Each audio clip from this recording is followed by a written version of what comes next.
वास्तु दोष को लेकर के बहुत सारे लोग चिंतित रहते हैं, परेशान रहते हैं, अकारण ही घर में तोड़ फोड़ इत्यादि करवाते रहते हैं, इस तरफ उस तरफ। इन चीज़ों का बहुत महत्वपूर्ण होता है। जीवन में वास्तु का बेहद खास महत्व है।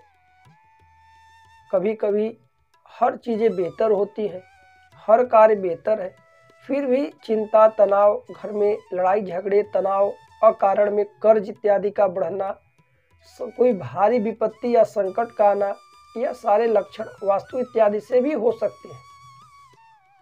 इसलिए कुछ कुछ बातों का आप सभी को ध्यान देना चाहिए।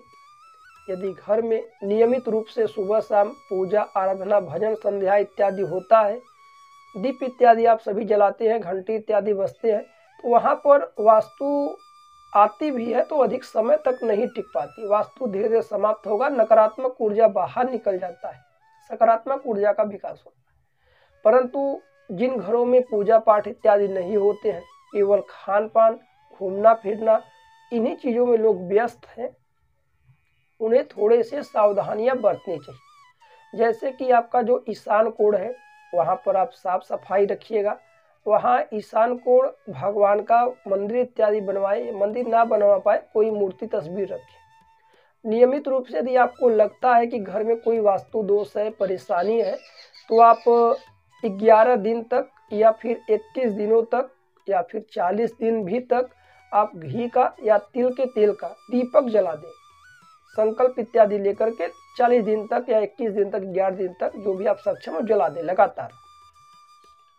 साथ ही साथ घर में घंटी एक लाएं और एक शंख लाएं। शंख में जल भर करके घर में अपने उसका छिड़काव करें और सुबह शाम थोड़े समय तक घंटी इत्यादि को बजा दिया करें।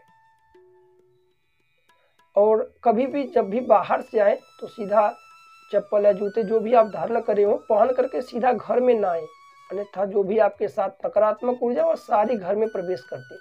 सभी चीज़ें बाहर निकाल दे, जूते चप्पल इत्यादि, हाथ पैर अच्छे से धो करके तभी घर के अंदर प्रवेश करना चाहिए। आप अपने घर में अगल बगल आसपास कांटेदार पौधे किसी भी प्रकार से ना लगाएं। टूटे हुए ग्लास, टूटे हुए घड़ी, खराब इलेक्ट्रॉनिक सामान घर में भी ना रखें, छत पर भी ना रखें। अब तो दिवाली आ रही है, दिवाली से पहले घर की साफ सफाई इत्यादि का भी विशेष ध्यान दें। इस बात पर भी आप गौर करें कि आप ईशान कोण में किचन, अग्नि कोण में किचन इत्यादि बनवाना चाहिए। यदि गलती से अग्नि कोण में किचन ना हो तो वहाँ पर एक बल्ब इत्यादि सदैव जला दें, हमेशा जलता रहे। वहीं छोटी छोटी बातों का जीवन में ध्यान रखना आवश्यक है। कपूर जला करके घर में उसका धुआं, दोनों जो भी आप जितने रूम हो सभी रूमों में आप कपूर जला करके टहला दें। साथ ही साथ आप यदि गुरु मंत्र लिए हो या गुरु दीक्षा लिए हो या कोई भी मंत्र आप निरंतर जप करते हो तो उसी मंत्र का जप करें। हम सभी तमाम प्रकार के भ्रांतियों में आकर के अलग अलग मंत्र जप करने लगते हैं, अलग अलग स्तोत्र पाठ करने लगते हैं।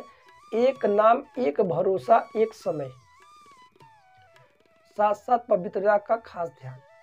एक ही मंत्र आप कम से कम लगातार कुछ दिनों तक जपते हैं तो वह मंत्र सिद्ध होता है और आपकी जो भी इच्छाएं हैं उस मंत्र में इतनी शक्ति है कि आपका पूर्ण करेगा। हालांकि हर रंग के मंत्र, हर स्तोत्र को छोटा छोटा करके पढ़ने से कोई लाभ नहीं। एक ही मंत्र लीजिए, एक ही स्तोत्र पढ़िए, उसे पूरे जीवन भर उसी के पीछे आप लगा दीजिए, वो अवश्य सिद्ध होगा, आपके सारे कार्य पूर्ण करेगा। और समय का भी ध्यान दें।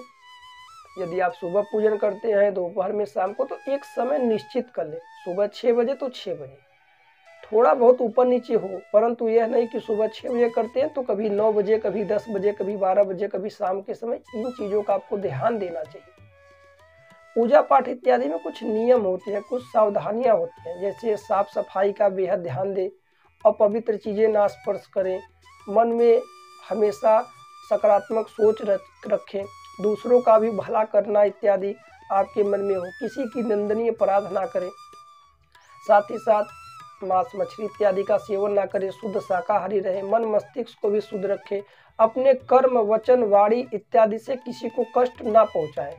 क्योंकि आज के समय में लोग एक दूसरे को मारते हुए, कष्ट देते हुए खुद को आगे रखना चाहते हैं, जिससे वही सारी चीज़ें घूम करके उनके पास आती हैं और वही दुख देती है, क्योंकि दुनिया गोल है।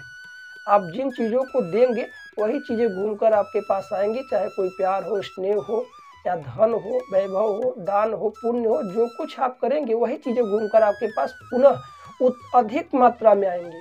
यदि आप किसी को दुख देते हैं तो वह दुख विपत्ति के रूप में बनकर आएगी।